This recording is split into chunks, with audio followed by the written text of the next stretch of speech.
బట్టతలతో బాధపడుతున్నారా? ఆధునితనమైన పద్ధతిలో hair transplantation చేయబడును. Face clinic, Hyderabad. నమస్తే అమ్మా. నమస్తే అమ్మా. అమ్మా, సూర్యగ్రహణం మరి ఈ రోజు ఏంటి, ఎలాంటి నియమాలు పాటించాలి, గ్రహణం రోజు ఎలాంటి జాగ్రత్తలు తీసుకోవాలి, ఏ విధంగా ఉండాలి, అండ్ మన మీద అసలు ప్రభావం ఎంతవరకు ఉందమ్మా? సూర్యగ్రహణం అంటే ఏమిటమ్మా? గ్రహించటం, అంతే. తీసుకోవడం. సూర్యుణ్ణి గ్రహిస్తుంది అంటే ఈసారి కేతుగ్రస్త అనుకుంటాను. కేతుగ్రస్త సూర్యగ్రహణం అంటే కేతువు సూర్యుణ్ణి ఆక్రమిస్తుంది. అంటే సూర్యకాంతి మన మీద పడకుండా మధ్యలోకి కేతువు రావడం, అందువల్ల సూర్యకాంతి భూమి మీద పడదు. ఇది అంతరిక్షంలో జరిగేటటువంటి ఒక అద్భుతమైన విన్యాసం. ఎంత మంచి జరుగుతూ ఉంటాయి. అవునవునవును. చాలా ఆలోచిస్తే అసలు ఆ ఆటలు ఏమిటి, ఆ విలాసాలు ఏమిటి, ఆ నృత్యాలు ఏమిటి, ఇవన్నీ ఇలా జరుగుతూ ఉండే దీని మీద ప్రభావం ఎలా ఉంటుంది అన్నది కదా మీరు అడిగేది. సూర్యుడి యొక్క ప్రభావం మనిషి మీద ఎలా ఉంటుందో ఆలోచిస్తే ఆ సూర్యకాంతి పడనప్పుడు ఎలా ఉంటుందో చాలా తేలిగ్గా అర్థమవుతుంది. అంతే, కరెక్ట్ గా చెప్పారు. ఎంత తేలిగ్గాను అర్థమవుతుంది. సూర్యుడు ఉదయిస్తున్నాడు అనగానే 4:30-5 మధ్యలో తప్పనిసరిగా ఎట్లాంటి వాళ్ళకి మెలకు వస్తుందమ్మా? అనారోగ్యం ఉండో నిద్ర మాత్రం వేసుకుంటేనో తప్ప. అయితే మనం అప్పుడు లేవం. కానీ లేవమని మన ఆత్మని ప్రబోధిస్తున్నాడు సూర్యుడు. కానీ మనం లేవం. పక్షులు లేస్తాయి, పసిపిల్లలు లేస్తారు, పశువులు లేస్తాయి. మనం కూడా చిన్నప్పుడు లేచాము, పెద్ద అయ్యాక మానేసాం. అంటే మన నిద్ర కూడా ఎప్పుడు వస్తుంది? సూర్యకాంతి లేనప్పుడే నిద్ర వస్తుంది. శరీరంలో మనం తిన్న ఆహారం అరిగేటటువంటిది కూడా సూర్యకాంతి ఉన్నప్పుడే. ఆరోగ్యంగా ఉండదలుచుకున్నటువంటి వాళ్ళు సూర్యోదయానికి ముందు గాని సూర్యాస్తమయం తర్వాత గాని ఘన పదార్థాలు తినరు. అంటే అరుగుదల తక్కువ ఉంటుందని. అందుకే కార్తీక మాసంలో సూర్యకాంతి తక్కువ ఉంటుంది గనక ఆహారాన్ని నియమంగా తీసుకుంటారు. ఇలా ఉంటుంది కనుక ఇవన్నీ కూడా అనుకోకుండా ఒక్కసారి ఇట్లా ఒక కుదిపినట్టు ఆగిపోయాయి. శరీరంలో కొంచెం ఇబ్బంది ఉంటుంది. ఆ ఇబ్బంది వల్ల మన ఆరోగ్యం దెబ్బతినకుండా ఉండడానికి కొన్ని నియమాలు చెప్పారు. అటువంటి వాటిల్లో ప్రధానంగా చెప్పేది ఏమిటి అంటే, గ్రహణ సమయానికన్నా 3 గంటల ముందే ఘన పదార్థాలు తీసుకోండి. గ్రహణ సమయంలో అరుగుదలకి కావలసిన పదార్థం లేకుండా చూసుకోండి. అంటే అరిగిపోయి ఉండాలన్నీ. అసలు ఖాళీగా కాదు, ఉండలేమో అనిపిస్తే కాసిని గ్రహణ సమయంలో తీసుకోకుండా అంతకన్నా ముందే కాస్త పాలు అట్లాంటి ద్రవ పదార్థాలు తీసుకొని గ్రహణ సమయంలో ఏమీ తీసుకోకుండా ఉండడం అన్నది చాలా ఉత్తమమైనటువంటి పద్ధతి ఆరోగ్య దృష్ట్యా. ఇంకా మరి ఆరోగ్యం మాటటుంచి మనకి ఇంకేదైనా దానివల్ల ప్రయోజనం కావాలా అంటే మానవుడు ఎట్లా ఆలోచిస్తాడంటే ఏది జరిగినా దాని నుంచి నాకేమిటి అని ఆలోచిస్తాడు. కరెక్ట్. మరి అంతరిక్షంలో జరిగే ఈ గొప్ప విన్యాసం ఉందే, దీనివల్ల నాకేమిటి ప్రయోజనం అంటే, ఆ సమయంలో గ్రహణం అంటే పట్టడం అన్నాం కదా, పట్టు ఎక్కువ ఉంటుంది. అందులోనూ సూర్యుడు ఆత్మకారకుడు. అందువల్ల ఆ సమయంలో ఏది తీసుకున్నా పట్టుగా ఉంటుంది. కనుక పూర్వం ఏదైనా మంత్రాలు ఇస్తే గ్రహణ సమయంలో ఇచ్చేవాళ్ళు. గ్రహణం వస్తోంది, ఏదో దిష్టి మంత్రమో, ఆ మంత్రమో, కామెర్ల మంత్రం ఇట్లాంటివి ఉంటాయి కదా చిన్న చిన్నవి. ఈ మంత్రం పెద్ద పెద్దవి కూడా ఆ సమయంలోనే ఇచ్చేవారు. ఆఖరికి శివుణ్ణి ధ్యానం చేస్తున్నటువంటి పోతనామాచ్యుల వారికి కూడా రామచంద్రమూర్తి దర్శనం ఇచ్చి భాగవతం అనువాదం చేయమని చెప్పింది కూడా గ్రహణ సమయంలోనే. అంత అద్భుతమైన సమయం, ఆ పట్టు ఉంటుంది. పట్టు అందుకే పట్టు కాలం, విడుపు కాలం అని చెప్తారు. గ్రహణం అంటే పట్టుకోవడమే కదా. అలా పట్టుకునేటటువంటి సమయాన్ని సద్వినియోగం చేసుకోవాలి అంటే ఆ సమయంలో ధ్యానం, జపం లాంటివి చేస్తారు. ఎంత చేస్తే మామూలు సమయంలో ఒకసారి రామ అంటే ఒకసారి అన్న ఫలితమే ఉంటుంది. కానీ గ్రహణ సమయంలో గనక అన్నట్టయితే 1,000,000 రెట్లో 8 రెట్లో చెప్తారు, నాకు సంఖ్య గుర్తులేదు, కానీ అన్ని రెట్లు అన్నటువంటి ఫలితం వస్తుంది. అది పరిపూర్ణంగా రావాల్సిన ఫలితం రావాలంటే గ్రహణ సమయం ఏది ఉందో ఆ సమయానికి కాస్త ముందు గ్రహణం మొదలు పెట్టంగానే స్నానం చేసి జపానికో ధ్యానానికో కూర్చుంటే పట్టుంటుంది. నేను కొంతమందిని చూశాను. ఆ సమయం చిన్నవాళ్లే, పెద్దవాళ్ళు కూడా కాదు.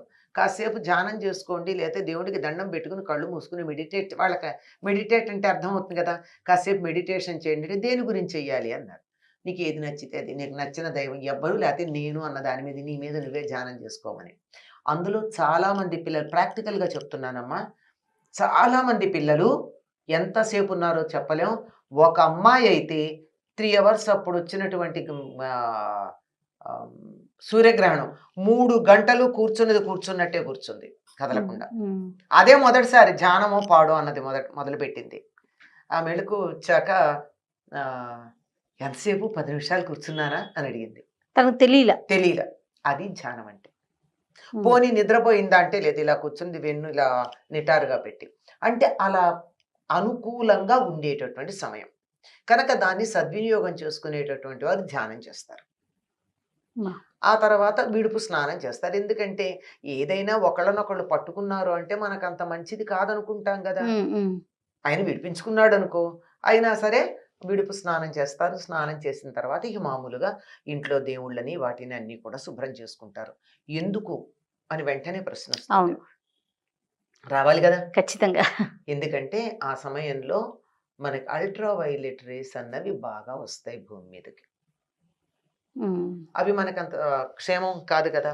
వైద్యులు కూడా చెప్తున్నారు, శాస్త్రవేత్తలు, మీరు గ్రహణాన్ని నేరుగా కంటితో చూడకూడదు, వీలైతే అందులో ఉండకుండా ఉండడం. ఎందుకంటే సూర్యగ్రహణ సమయంలో వచ్చేటటువంటి వెలుగు ఏదైతే ఉందో, కిరణాలు ఏవైతే ఉన్నాయో అవి శరీరం మీద చర్మాన్ని మీద ప్రభావం చూపిస్తాయి. కొంచెం బ్లిస్టర్స్ రావడం, దద్దులు రావడం లాంటివన్నీ ప్రాక్టికల్గా చాలా మందికి కనిపిస్తూనే ఉంటాయి. కనుక ఆ సమయంలో బయటికి రాకూడదు అని చెప్తారు. అటువంటివి ఏమైనా ఉంటే ఈ స్నానం చేస్తే అన్ని వెళ్ళిపోతాయి. వీటి ప్రభావం మరి ఆహార పదార్థాల మీద వాటి మీద కూడా ఉంటుంది. అందుకని ఆ ప్రభావం వాటి మీద ఉండకుండా ఉండాలి అంటే వండకుండా పెట్టుకోమని చెప్పారు. ఏమి ఆ గ్రహణ సమయానికి ముందు వండింది పనికిరాదు, గ్రహణం తర్వాత వండుకోమని. మరి ఊరగాయలు లాంటివి ఉన్నాయి కదా, పాడవకుండా పాలు పెరుగు ఉంటాయి కదా, వాటికి ఏమిటంటే దర్భ వేయమన్నారు. దర్భ దేనికి అంటే సహస్ర పరమాదేవి శతమూల శతాంకుర సహస్రగం హరతు మే పాపం దూర్వా దుస్వప్న నాశిని అని దర్భ గురించి చాలా గొప్ప విశేషాలు చెప్పారు. ఈ మధ్య కాలంలో కొన్ని సంవత్సరాల క్రితం మన దేశంలో చేస్తే మనం నమ్మం కదా, పాశ్చాత్యులు చేశారు. పాశ్చాత్య దేశాల్లో, అమెరికాలోనే అనుకుంటాను, గ్రహణ సమయంలో 2 గాజు గ్లాసుల్లో నీళ్లు పోసి దర్భ వేసి ఒకటి, దర్భ వేయకుండా ఒకటి సూర్యకాంతికి అదే బారు బయట పెడితే ఆ రెండింటిలోనూ తేడా కనపడిందట. దర్భ వేసినటువంటి నీళ్ళ కాంపోజిషన్, వాళ్ళ మాలిక్యులర్ అరేంజ్మెంట్ ఉంటుంది, దానికి దర్భ వేయని నీళ్ళకి రెండిటికి తేడా ఉంది. కనుక దర్భ అక్కడి నుంచి వచ్చేటటువంటి కిరణాలు ఏవైతే ఉన్నాయో వాటిని నిరోధించి వాటి వల్ల వచ్చే దుష్ఫలితాలను పోగొడుతుంది అని వాళ్ళు ఒక పేపర్ ప్రజెంట్ చేశారు. వాళ్ళు చేస్తే నమ్ముతాం కదా మనం, చెప్తే తప్పదు. ఇప్పుడు ఇంగ్లీష్ లో చెప్తే వేదం, ఇంగ్లీష్ లో చెప్తే వేదం అమ్మా. ప్రస్తుత పరిస్థితి అలా నడుస్తుంది కదా వ్యవహారం. అందువల్ల దాన్ని మన వాళ్ళు పూర్వం ఏం చెప్పారు, ఇప్పుడు మా ఇంట్లో ఇన్ని దేవుళ్ళు ఉన్నారు, నాకు ఓపిక లేదు, జ్వరంగా ఉంది, నేను గ్రహణం తర్వాత దేవుళ్ళని నేను శుభ్రం చేసుకోలేను, అన్ని లే స్నానం చేయడమే చాలా కష్టం అనుకునే పరిస్థితి ఉండొచ్చు. అటువంటిప్పుడు దర్భ వేయండి. అక్కడ ఊరగాయలు ఉన్నాయి, ఊరగాయల మీద దర్భలు వేయండి. అవి బియ్యం బస్తాల్లో, నీళ్లల్లో, ఉన్న నీళ్లల్లో కూడా దర్భలు వేస్తే అయిపోతుంది కదా. అలా అన్నింటిలోనూ దర్భలు తెచ్చి వేసినట్టయితే దాని దుష్ఫలితం ఉండదు. అందువల్ల జాగ్రత్తగా ఉండాలి అని చెప్తారు. అమ్మ, కొంతమంది అంటే హేతువాదులు, మేము ఆ సమయంలోనే తింటాము, మేము ఎదురుగుండా బయటికి వెళ్తాము, మాకేం జరగలేదు, ఇలాంటివి కూడా వార్తలు వస్తూ ఉంటాయి. వార్తలు ఎందుకు, వాళ్ళు చెప్తూనే ఉంటారు, చూపిస్తూ ఉంటారు, ఛానల్స్ లో ప్రచారం కూడా చేస్తున్నారు. తప్పేం లేదు, వాళ్ళ నమ్మకం వాళ్ళది. కానీ ఉదాహరణకు ఒక్క మాట చెప్తానమ్మా, బాగా ఈ బయట బజ్జీలు అవి తింటూ ఉంటారు కదా, ఆ తింటూ ఉంటే కాచిన నూనెలోనే బజ్జీలు వేస్తే, కాచిన నూనెలోనే వేస్తే అది కార్సినోజెనిక్, క్యాన్సర్ కారణమవుతుంది అని చెప్తున్నారు.